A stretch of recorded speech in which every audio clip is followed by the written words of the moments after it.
This is the lesson video for Chapter 11, Part 1. Hello and welcome to Database Management. My name is Jose Gomez and today we're going to cover Chapter 11, using DDL statements to create and manage tables.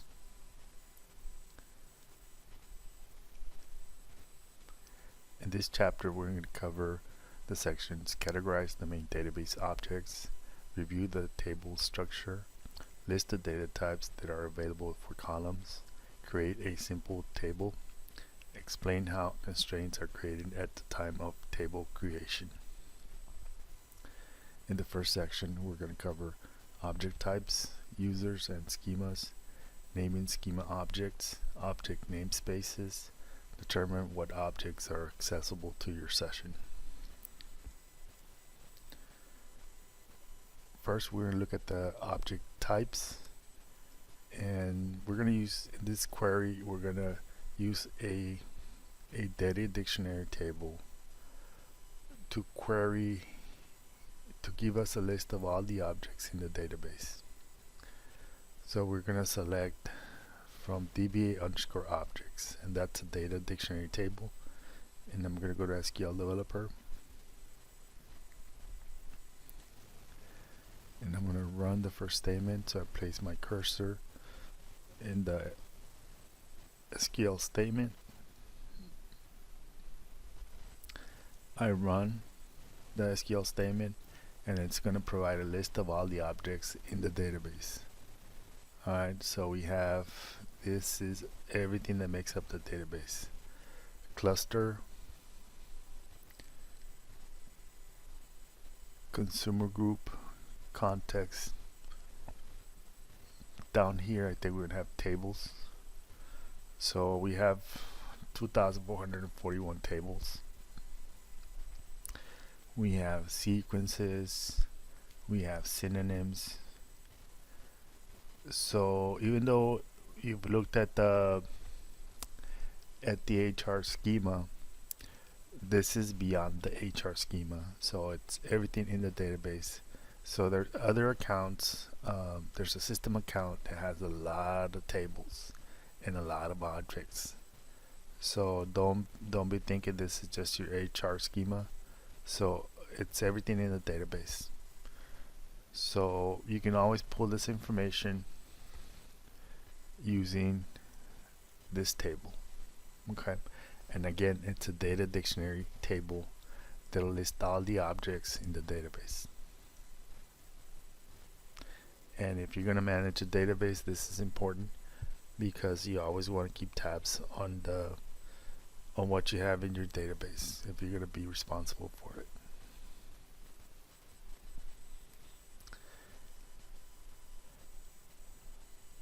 The objects of greatest interest to a SQL programmer are those that contain or give access to data. These are tables, views, synonyms, indices, and sequences. So again, all that information is here: tables, index, and so on.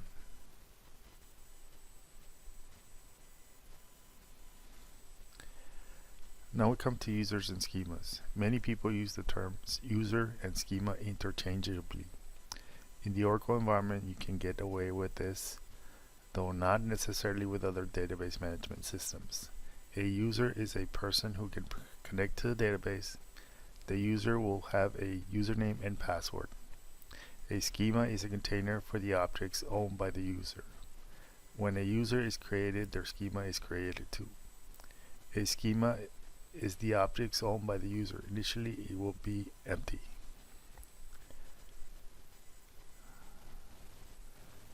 So in the HR database, in the HR schema,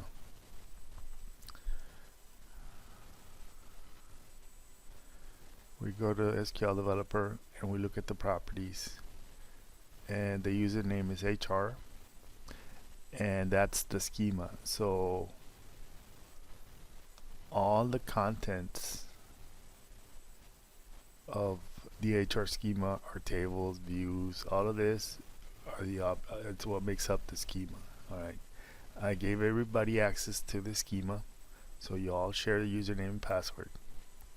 But this is what makes up the schema, HR schema. Okay, from here to here. That includes tables, views, packages, functions, synonyms. All of this makes up your HR schema.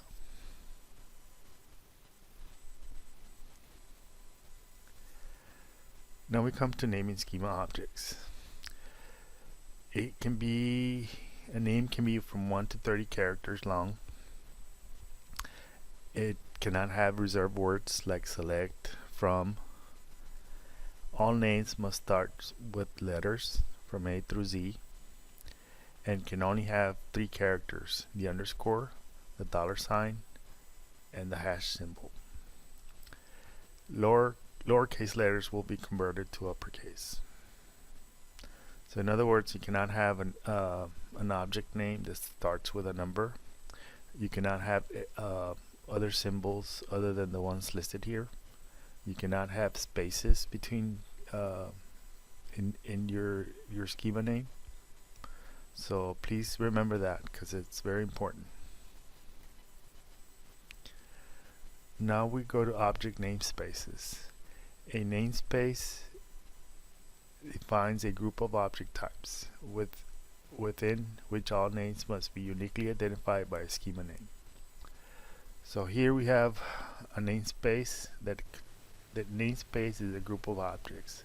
So the second bullet has a namespace that has that the group contains tables, views, sequences, and synonyms. So on the right hand side, we have tables, views, and sequences. So in other words, you cannot name a sequence like a table, countries. So so you can't name a sequence like a table name. And also views, you cannot name a view similar to one of your tables. Usually views and sequences have a suffix that'll describe what it is. So here we have a suffix of view for views, and here we have a SEQ for sequence.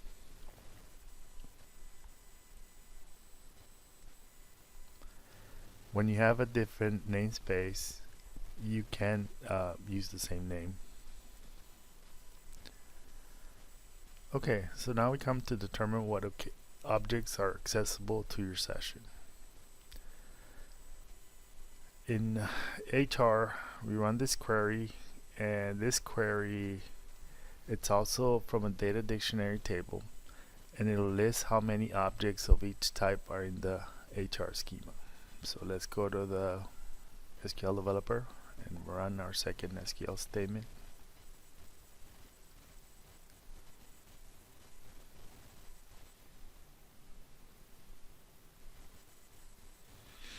Okay, so in the HR schema, user objects data dictionary table, we're going to list how many objects of each type are in the HR schema. So in the HR schema, we have sequence 3, table 7, index 8, and view 1. So we have 7 tables. So we have 1, 2, 3, 4, 5, 6, and 7. Okay, so we have 7 tables. Views, we have 1. We have 1 view. We have a sequence, we have 3. So we go look for the sequences, and we have 3. And for index, we have 8. So we go look for index, and we have 8. Alright. So, and again, this is using a data dictionary table to list the objects the to list your objects in your schema. So we are in the HR schema. If you run this within your schema, it'll tell you how many objects you have.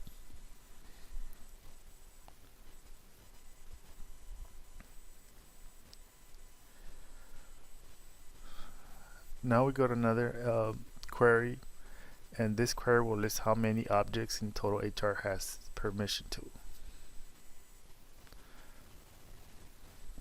Again, we're going to use a data dictionary table.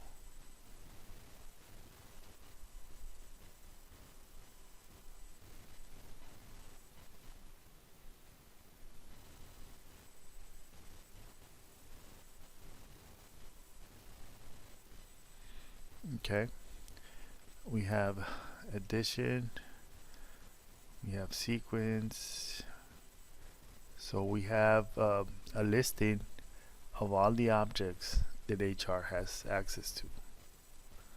And I think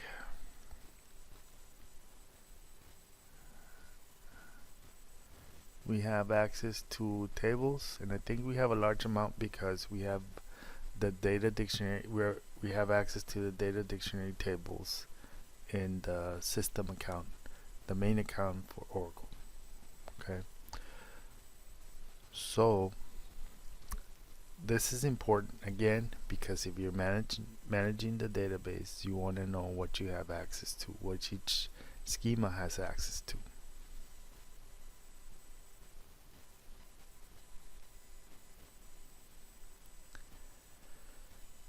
Now we come to another data dictionary table that'll list who owns the objects in HR that HR can see.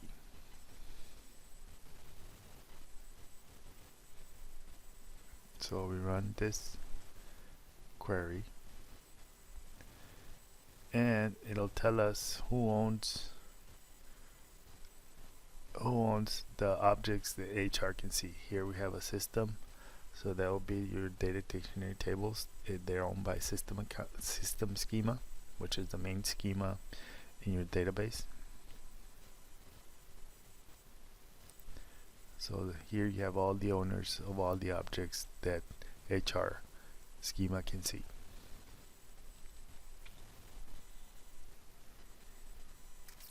Again, this is very important because if you're managing the database, you want to have access to this information, and using data dictionary tables will give you that information.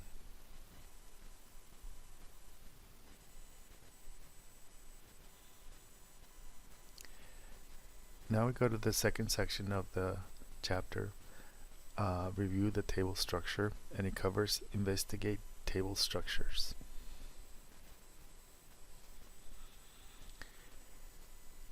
Here we come to the first query, and again this is a data dictionary table, and this table will list the names and types of tables that exist in the HR schema.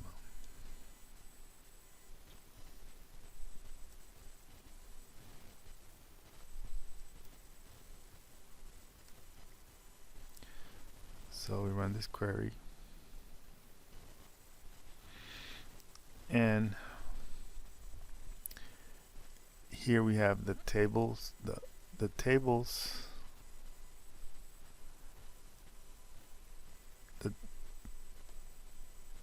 the names and types of tables that exist in the HR schema. So these are the tables that exist in the HR schema. I don't have the cluster name and the OIT type because when I created the HR schema, I created it myself. I didn't provide this information when I created the HR schema. Again, this will list the names and types of tables that exist in the HR schema.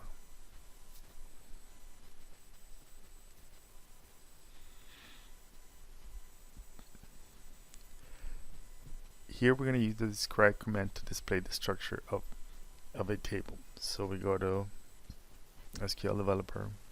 We are in the HR schema, and we're going to run a describe for regions. And region has 2 columns. The first column cannot be null, cannot be empty, and we have data type number, and the second column, region name, has to be a varchar data type. We also can have that information if we go to regions on the File Explorer on the left. We expand or we click on the table and we get the same information here. Alright. So we're getting the table structure for the regions table. Okay. Now the second query will list the regions table column information. And this is using a data dictionary table.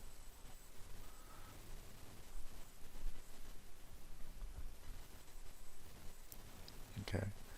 We have column name, data type, and if it's nullable or not. And again, we're using a data dictionary table and to pull this information. Again, this is very important when you're managing a database because you want to pull information from the database in order to troubleshoot, add, delete, fix something.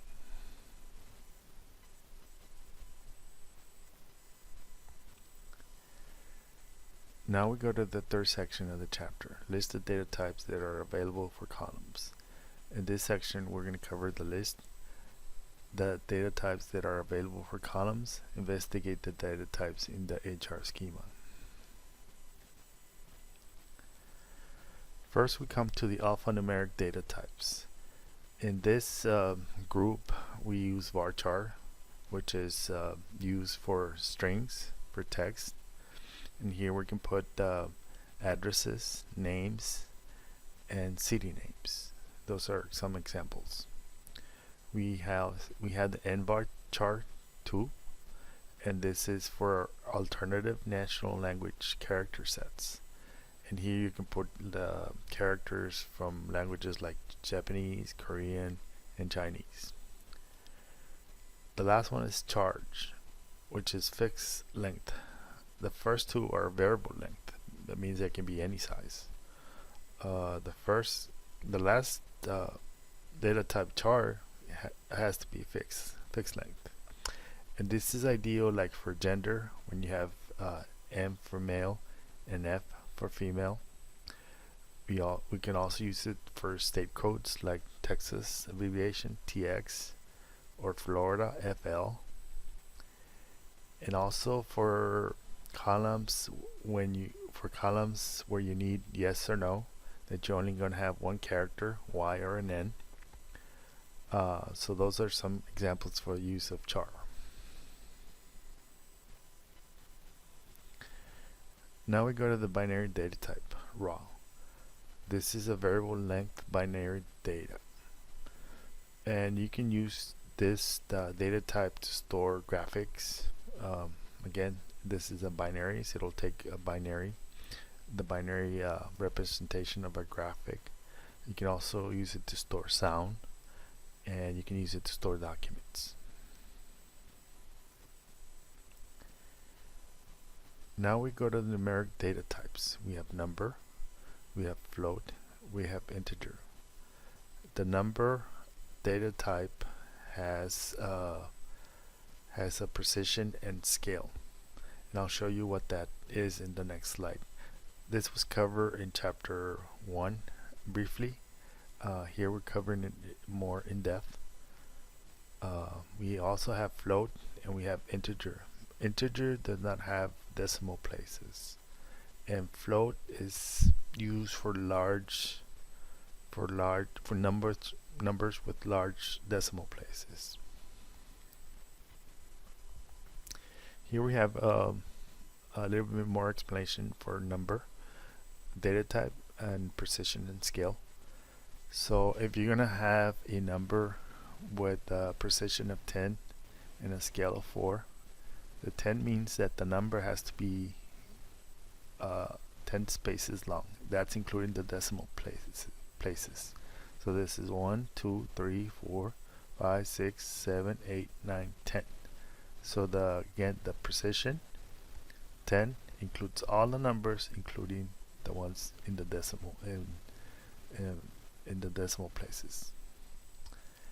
The scale is the number of decimal places, right? So here we have 4, and here we have 4 decimal places. Okay, remember this because this is going to be on your quizzes, on your exams, and on your lab assignments. Now we go to the date and time data types. The one that is most common is the date. This will store the date. It would also store the date with the. It would include the hour, minute, and second. Okay, so that's important. You can just leave you can just enter the date and not enter the hours, minutes, and seconds.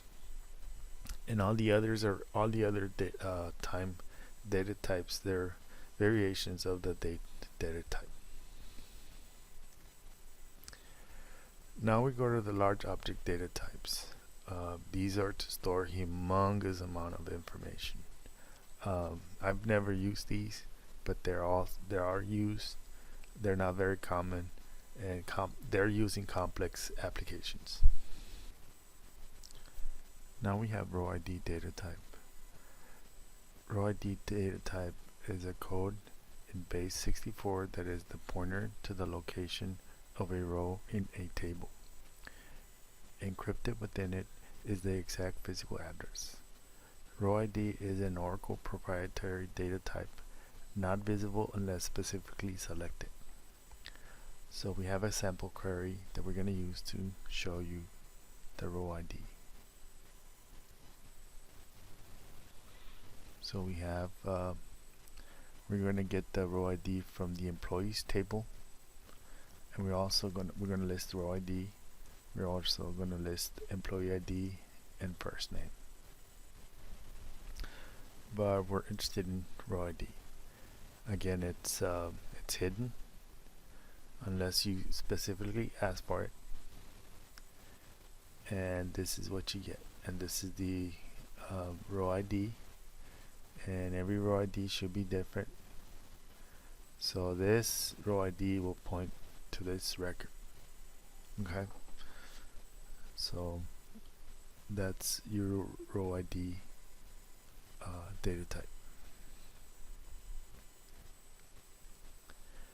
Now we come to investigate the data types in the HR schema. We're going to look at the describe, and the describe again provides the structures of the employee. In this example, we're going to provide the structures for the employees and departments tables. Again, describe provides the structure. So we run the first for employees, and if you notice on your script output, you just keep getting one thing after another. If you want to get a clean slate and just get the latest results, you can use the erase button, the erase icon, and you're going to get you're going to erase everything that was there, and you're going to get new results. So this is the describe for the employees table, and you're going to get the columns again, column names, whether it's null or not null, and the data type.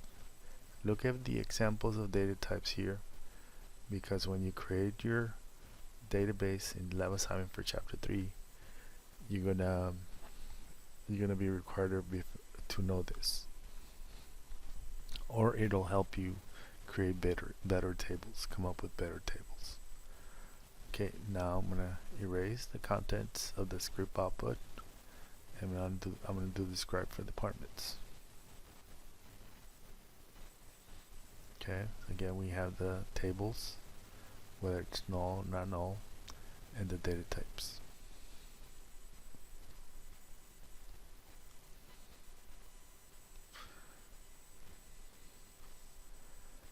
So now we come to the we use a data dictionary table, which is called user underscore tab columns, and this table will show what columns make up the employees table.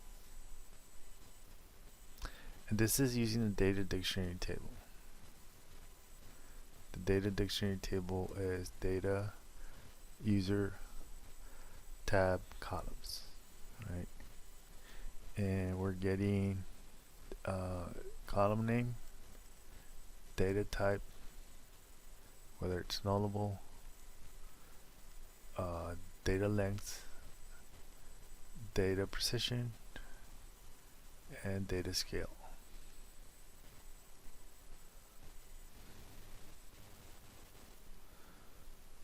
So we run this and we're getting it from the employees table. And again, it'll list the column, the data type, whether it's nullable or not, data length, data precision, and data scale. I think the precision data scale is only for numeric.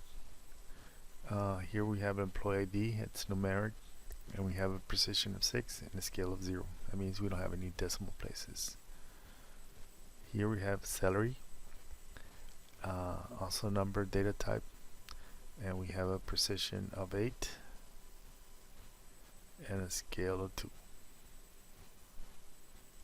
Okay, so be familiar with the precision and scale of the number data type, because that's important, especially when you're designing a database.